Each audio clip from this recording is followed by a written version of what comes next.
What's up, gamers? Welcome to another episode of Get Your Sense Up. My name is Bios, your annoyed average gamer.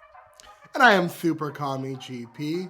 And guys, let's just say it. Xbox Mastery. Like it's time. It's time. Xbox, baby. So, in today's episode of Get Your Sense Up, we are going to be talking about Microsoft's acquisition of Zenimax, buying them for how much? $7.8 billion? 7.5 billion. But after 1 billion, it's just like not even a real number at that point. And later on, we will also talk about the pre-order debacle with Microsoft and Sony.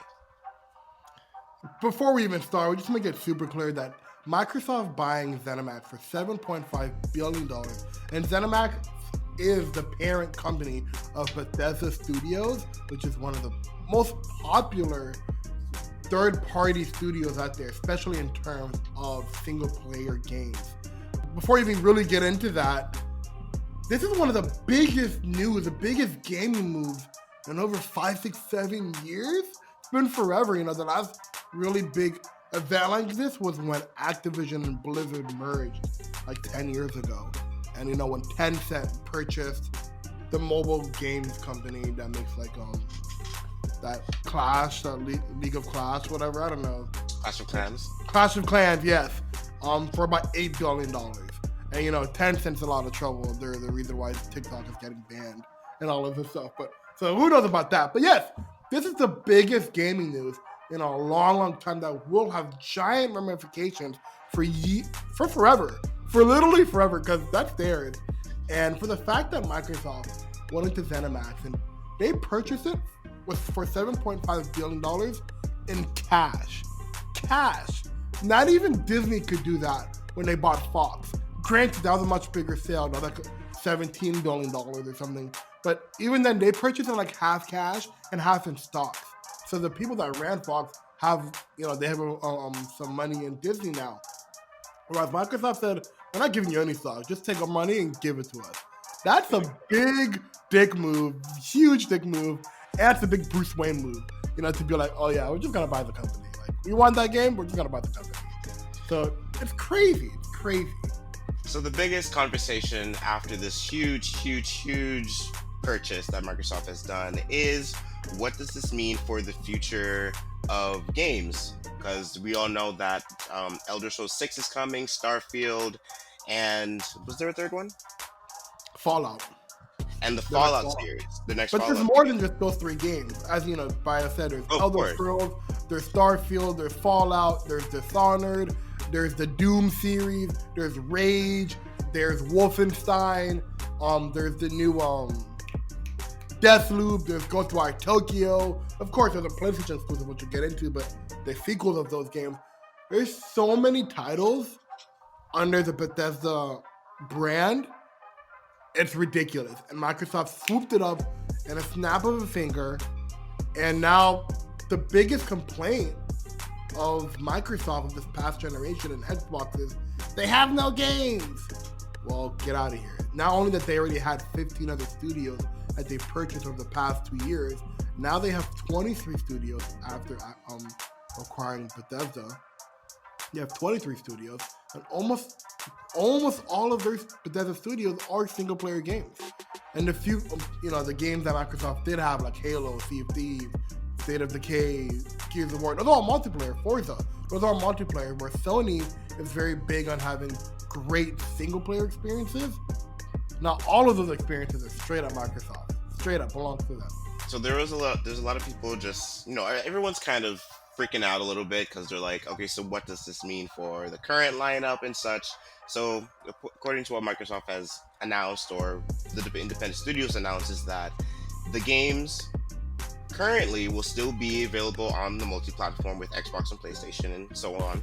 And the future games will just be depending on whatever they decide. So it's going to be a case-by-case basis. So they could be full-on exclusives, only things that you can play on Xbox, or timed and PC, or timed exclusives where it becomes, a year, 6 months, and then they will come off to the other platforms. Which is what I think they'll do. I don't think they will make them 100% Xbox games. at least for maybe Elder Scrolls 6 and Fallout. Starfield has a very big chance of just staying on Xbox and PC, whatever. My biggest thing about this whole conversation is that everyone's saying, oh, they would never make it them Xbox exclusive, like the bigger games, like the Elder Scrolls and like the Fallouts. It's just that I can see the reason for it. But if the roles were reversed and Sony, which they could literally never do, but if Sony was able to purchase a studio like Bethesda, it would even be a question. Those games would straight up be exclusive. Goodbye Xbox, goodbye PC. Sony's just now working out with making them go to PC, like Death Stranding and Horizon. Just now doing that, but overall, none of those games would go to Xbox. So I think there really is a big double standard for Microsoft to be like, oh, they kind of have to put them on PlayStation because those games are too big and the other titles were on PlayStation, so they have to keep going. It's like, nah, absolutely not. Spider-Man used to be a multi-platform game. He used to be on, that character used to be on every single platform. I had Spider-Man on my PSP, I had Spider-Man on my GameCube, I had Spider-Man on my PlayStation 1. Yes, I had a PlayStation. I also had Spider-Man on my Xbox, but now it's like, oh no, Spider-Man can only be on PlayStation.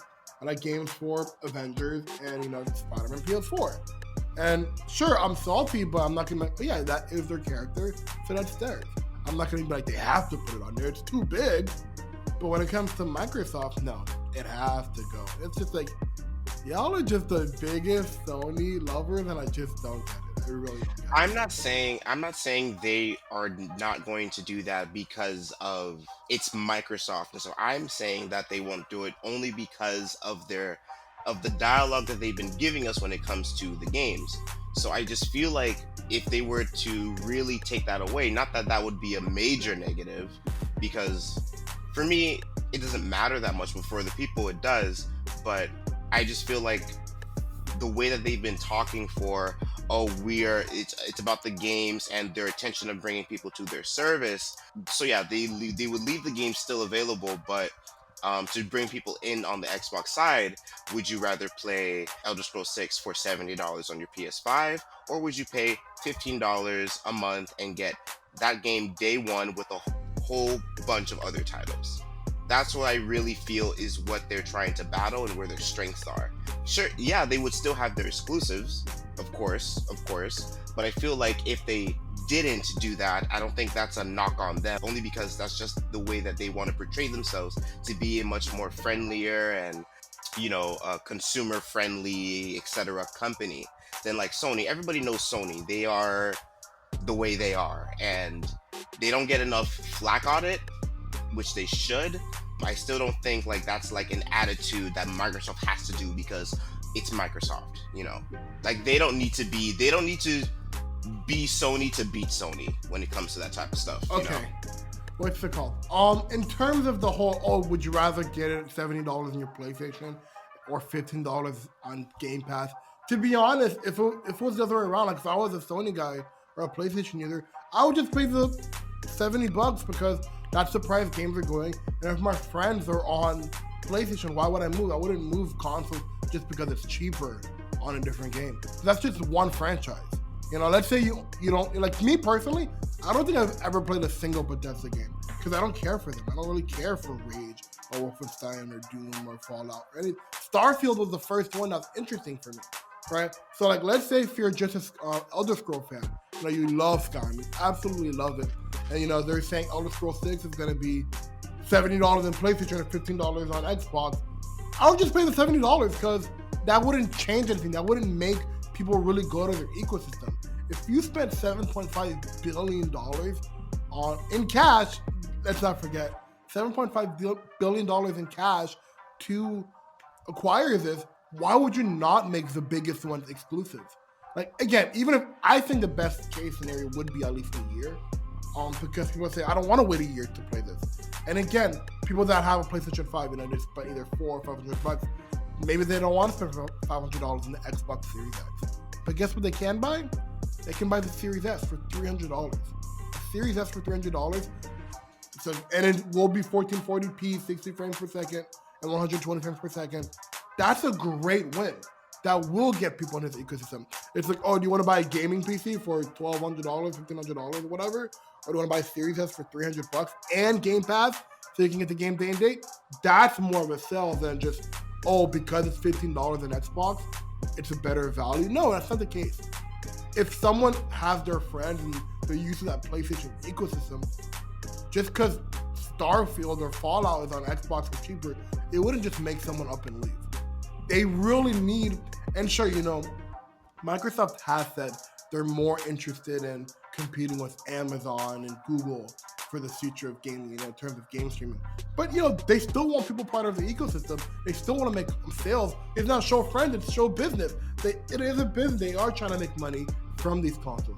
Sure, they're not trying to get to the 100 million units that Sony had this last gen, because it'll take a while. It'll take a long while, the next 3-4 years for them to even reach that, if they ever could. Having a game exclusive like Starfield and Fallout to their system for even a year would be, or maybe 2 years, would make a drastic difference to the people that really jump in, whether that's through PC, whether that's the Series S or X. That can make a huge difference. So I can get the idea of these games being huge. I can definitely see games like Wolfenstein and Dishonored and Rage being exclusive, because those are smaller games. Definitely 100%, those are not going to PlayStation. But the biggest games like Starfield, like Fallout, and like Elder Scrolls, you have to make them exclusive. The $70, that's going to be the standard. NBA is selling for $70. The next Call of Duty is $70. Like, $70 is the standard. And just think, would you rather get it for 70 or 15? Sure, that 15 sounds great, but if all your friends and the ecosystem you're used to is on Sony, that $15 doesn't matter. What does matter is, it's $15 and it's the only place you can play. So, realistically, they have to do it. They have to. I would kind of agree with that more if it was like, when it comes to like multiplayer stuff. I feel like there is more of a leeway for these games, because they're all single player. Like, exactly. Yeah, okay, exactly. So like, there's not much of a reason to still get it on PlayStation, because you're not playing with your friends. It's a single player game, and it doesn't have to be on Xbox. If you get the $15, you could play it on your phone, or you could get the Ultimate Edition and play it on your PC. If you have those things, and if you have the correct internet and all that stuff, yeah, I'm saying for the people that do, because those people that are on PlayStation are gonna get a PlayStation no matter what. They're gonna spend the $400 or $500, and even though the Xbox One S would be cheaper, the Xbox Series X is cheaper at $300. I don't think people are going to buy another console for another hundreds of dollars. And even though games are going up, it would still be much better to be like, oh, hey, there's xCloud. Oh, hey, or I have a computer or whatever. Let me just get the pass and play these single player games on my time, because that has nothing to do with their friends. So they can still play with their friends multiplayer wise or whatever when they need to, but when they want to have the single player experience, Xbox is there for them. Quick side tangent. I want to disagree with what you said about the Series F. I think that $300 price is supposed to be an impulse buy. $300 is not a lot of money. It is, and in terms of how you live, and your working conditions or whatever. But $300 for a gaming system, more than just games. It's Netflix, Hulu. You can do everything on the console. It's an easy impulse buy. Like, that's something you could walk in trying to buy your groceries, then you see the Series S, and you're like, oh, you know what, I could get one of those, and you just add it to your cart. That $300 is very easy and cheap. So yes, I do think people would buy multiple consoles. A lot of people, how many people do you know? I know a lot of people that have more than one PlayStation 4. PlayStation 4s are $400. So yes, I can definitely see people seeing the PlayStation 5 being their main console, and that $300 Series S. And again, a year from now, 2 years from now, when they're bundling it with games, and like, oh, if you buy this, you get a $60 gift card from Walmart or whatever, or Target. I could definitely see it being an impulse buy, and it can be the entry point. So that's why they charge it at $300. That $300 is very competitive. And I do see a lot of people purchasing that. I know people personally who says, I'm getting the Series S. I don't have a 4K TV. I don't need a 4K. 1440p is great for me. I still have a 1080p screen. At $300 I'm bucks, talking I'm perfect. talking about people who get the PS5. They're not going to go out and get another console after Yes, that. I do think so. Absolutely, I do think so. If games like Fallout and Elder Scrolls were only on the Xbox and they don't want to spend $500, the Series S is the perfect console for those specific people.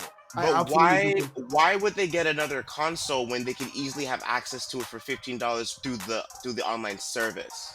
Okay, let's break that down. I don't know why you're so fascinated in bringing it up. As much as I love xCloud or whatever, people are not gonna just start playing games on their phone. It's great that Xbox is doing that, but that's not gonna be the norm. And Samsung is pushing it too, but that's not gonna be the norm anytime soon, bro. No time soon are people gonna be like, oh, I'm not gonna play on my TV. I'll just play on my phone. That's not happening anytime soon for multiple reasons. A, it's a 7-inch screen, 6-inch screen. A lot of people have still a 5-inch screen. That's A. B, internet is trash for a lot of people, especially in this country and around the world. Internet is not great. Because games like xCloud, you need to be streaming it. So you need a reliable source of internet. Do you want to be playing Skyrim? Yes, Skyrim, Elder Scrolls 5, and then you're shooting a bow and arrow, but the arrow never releases, but you just see the enemy die because your internet hiccup for a second? Absolutely not. I love the idea of xCloud. And a few years from now, when 5G is the norm, when 5G is everywhere, and people have bigger screens or whatever, yes, definitely. But right now, and sure, those games are coming out later when 5G could be the norm. But mobile gaming, to that extent, playing consoles on the go, is not going to be the norm anytime soon. Anytime soon. They're just doing it to lay the groundwork. That's why Stadia came out so early, because they want to be first. That's why xCloud is doing it now, because they want to be part of the conversation in GeForce. But it's not going to be the norm. I don't see any single person saying, yeah, why, I'm just going to spend the $15. The Series S might be really cheap, but I'll just spend $15 so I can play on my phone. If you're on iPhone, get out of here. Get out of here. It's not even an option for you. You can only play on Android. And we both know, especially in the US, iPhone is the leading market. So you're talking about a very, like 40% of the user base who doesn't have a Xbox and also has an iPhone. So I do see the Series S being the number one seller. I do see the Series S selling out way more than the X in time to come. Because consoles like the Of course, Switch, it's gonna sell out more. the consoles like the Switch that are also $300, those things sell like hotcakes because it's an easy impulse buy. It's like $300, I can spend that. Boom. That's 2 checks. That's 1 check. Whatever. Boom. Done and go. A $500 purchase is much more serious.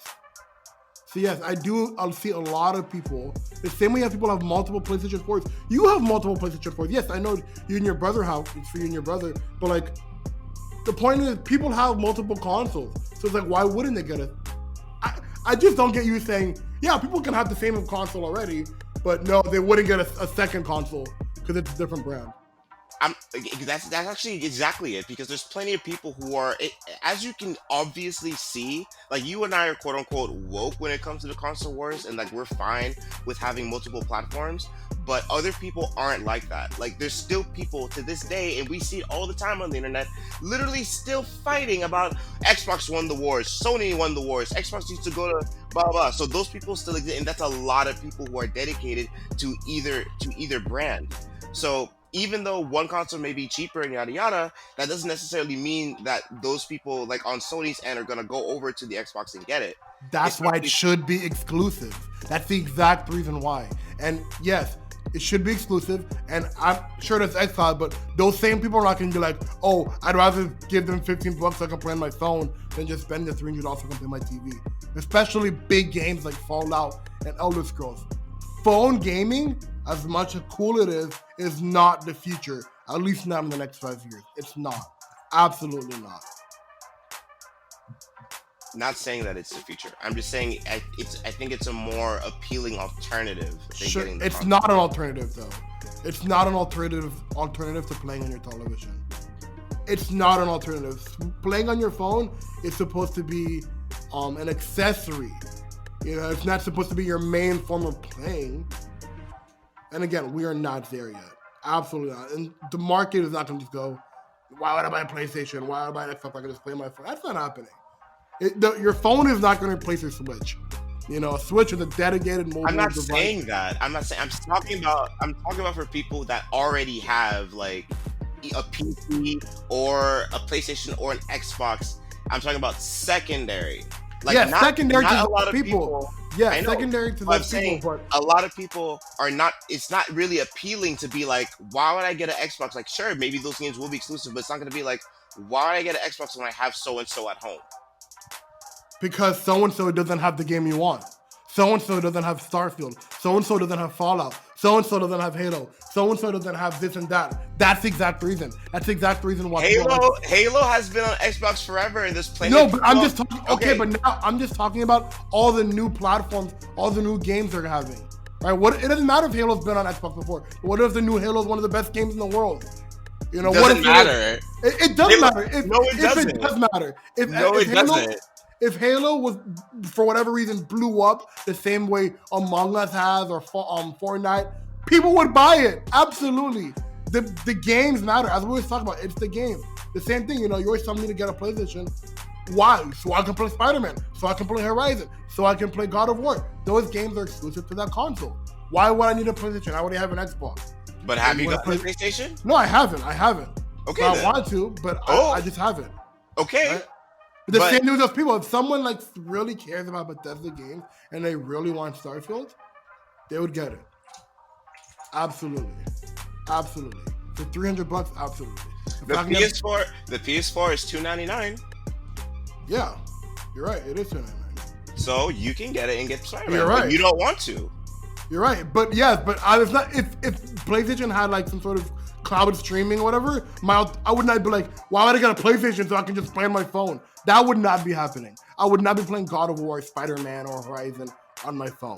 I feel like the general population that's not that into gaming or into gaming news and stuff like that would buy Series S. No, because it's $300. No, it's really cheap. Okay, so let me talk about for example, one of my coworkers.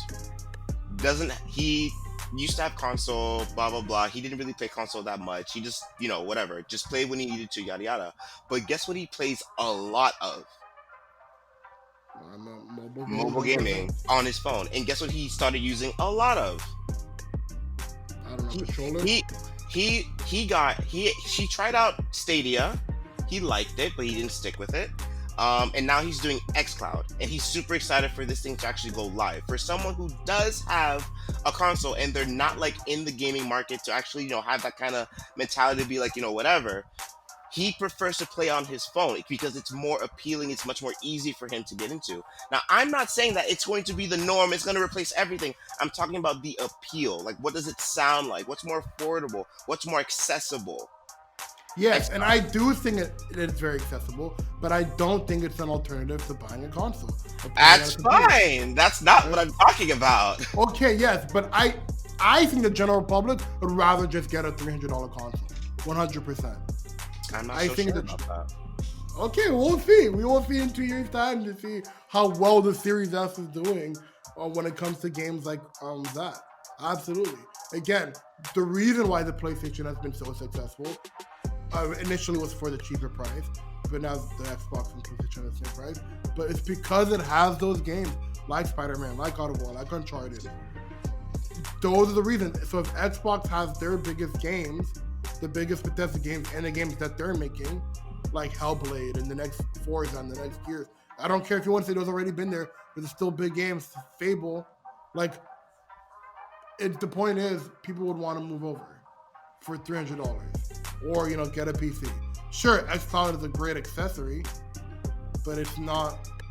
I feel like it will be if there really is the die-hard fans of that title.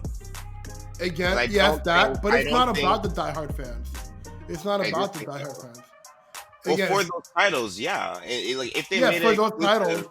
But yeah. For the average person, again, remember we were talking about this a couple weeks ago, the average mom and dad who've never bought a console for their parent, or someone who's buying a console for their kid, they're gonna see they're gonna see 4 consoles, at Best Buy or GameStop, and they're gonna say, I see one for $300 and I see one for $500, and the $300 and the $500 do the exact same thing. They're gonna buy the $300 one. Absolutely. Oh, yeah. No, yeah, right? Sure. The $300 is a great competitive price, and I think it would change people to be like, let me get the Series S because I just want to play Fallout. Alrighty, so I think we got enough out of there. So let's go ahead and talk about the debacle, the mess, the chaos of the pre-orders for the PS5 and Xbox Series X. Some people think it was a good marketing move because the announcement of Microsoft buying Bethesda came out the day before Xbox pre-orders came out. They could have announced that a week later or 2 weeks later, or when the game. But they purchased it, but it takes a while. This actual process is going to take a while because there's a lot of FCC rules to make sure it's like an actual legal program to do this change of power. It's not they just buy it like you're buying a new pair of shoes or whatever. It takes a while. So they announced it the day before Xbox Series X and Series S went on pre-orders. And to little no one's surprise, it was super hard to get these consoles to pre-order them. Is that because people says, oh snap, Bethesda's going to be exclusive to Xbox, let me get a Series X? Or was that already going to happen and that just tipped the edge even more?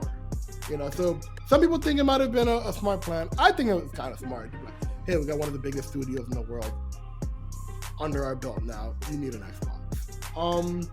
But yeah, so why don't you go over what Sony did and how they announced their pre-orders and how PlayStation announced their pre-orders and how Xbox announced, and we'll discuss the difference. Okay, so basically, Sony said that they were going to give a lot of notice for the pre-orders, when they were going to start, what time, and everything like that. But what actually happened was on their last PlayStation showcase event, they showed off what the entire console looks like, and then at the end of it, they showed the release date and the pre-order date. And surprise, surprise, it was the same day. So that caused a lot of chaos. No one was expecting it, and it was a mess. Obviously, as just the sound of it is a mess of people rushing online to get their pre-order in before it was too late, and for many people, it pretty much was out instantly. Then Xbox, they tried to be a little cheeky with coming at Sony a little bit, saying that don't worry guys, we're gonna give you guys plenty of notice when you guys can pre-order. Now, even though they did give notice, the same thing pretty much happened, and now there was like a lot of talk of when Xbox gave out their notice, it gave a lot of hackers more time to get their bots ready to buy up bulk of the series, and huge mess. Now, I guess the real conversation is what could have been done better, because we are in 2020 and trying to pre-order for consoles should not be this hard, because trying to pre-order a game is much easier. So there has to be a much more efficient way to get this done. Yes, you're absolutely right. We're in 2020. We get iPhones every year. And sure, there was an iPhone craze way back when, but it was still never this crazy. And even though 8 years ago, when you're trying to get the PlayStation 4 and the Xbox One, you could just go into the stores to do that. And you still can now. It is very complicated. A lot of people weren't going out shopping. A lot of places weren't doing it in stores. It was primarily online for a lot of different reasons. Whereas I've been thinking a lot about this. I think I've come up with the perfect way on how pre-ordering should go for the next generation. Because, when you're pre-ordering tickets for movies and stuff, this doesn't really happen. This is only with consoles. And I guess they never really figure it out because it's once every 7 or 8 years. 5 to 8 years, if you want to talk about the mid-gen release. So how I've decided, and I'm sure if I was in charge, a lot of people would be upset with me. But how I've decided, if I was Microsoft or PlayStation, or Microsoft or Sony, I would only do the pre-orders in 3 waves on my own website. Right? I would not let people pre-order from Best Buy, Target, GameStop, Sam's Club, Costco, Amazon. None of that. Pre-orders can be done specifically through Microsoft's Xbox page and Sony's PlayStation page. And so that way they can manage a queue of letting people get in. So if that site crashes, it's only that site. They're not allocating it to 10, 15 different retailers of people buying it. right? So if it's only through Microsoft's page, you're put on a queue, and when it's your turn, or when it says you're ready to go, you can place your pre-order, no more than 2 per person, right? And they do that in waves of 3. So since I know Microsoft's date, so theirs was September 22nd. So let's say they did it September 22nd, the next wave of pre-orders would have been like October 8th or 10th or whatever, and the following one could have been October 20th, which is still like 2 weeks before the actual console comes out. And the reason for that is because, let's say when this first batch of pre-orders came out, let's say they only had about like 30,000 consoles available for pre-order, right? I'm just making up a number. But that's 30,000 sold amongst 15 different retailers in different places. So that's why it's like some places like GameStop only had like 5. Like GameStop store only had 5 in their store. And other places maybe had like 10, 15. So maybe if it was only through their one website, Sony and Microsoft had it through their one website, and they're like every 2 weeks, 3 weeks, you could do a pre-order. That should be the way to do it. And so when the actual release date, November 10th and November 12th respectively, that's when you're able to purchase online from Best Buy, from Target, from Walmart, and in the store. So on the actual release date, I would let them sell it in store and on their website. But pre-orders should only be done through those companies, through Sony and through Microsoft. That way, A, they get a bigger cut because they're not going through a third party like Amazon or Walmart. And second, it's all in one place. Again, there will always be a console craze because it's only once every 5 to 8 years when they do this. So Me personally, I think it should be the actual developers of these hardware selling it on their specific website through pre-orders through like a 2-3 week period so they can restock it. And then on the actual release date, you can order on Walmart, you can order on Amazon, or you can go into the store, either the physical store like GameStop to buy it. But I'm sure they would never do that because, Walmart's like, yo, what about me? I want to sell it. It's like, yo, you're out of luck. You'll just sell it when it comes out. That's how I personally would do it.